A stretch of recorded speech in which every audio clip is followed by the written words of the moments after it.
National Weather Service in Chicago has issued a severe thunderstorm warning for West Central County in northeastern Illinois, northeastern Grundy County in northeastern Illinois until midnight.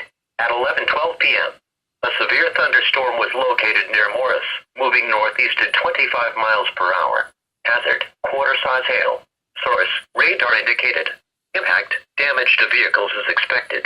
Locations impacted include Joliet, Morris, Shanahan, Minooka, Shorewood, Coal City, Elwood, and Carbon Hill, including the following interstates. Interstate 55 between mile markers 240 and 254.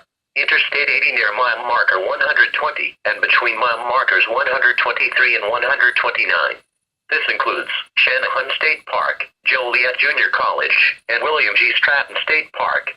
For your protection, move to an interior room on the lowest floor of a building.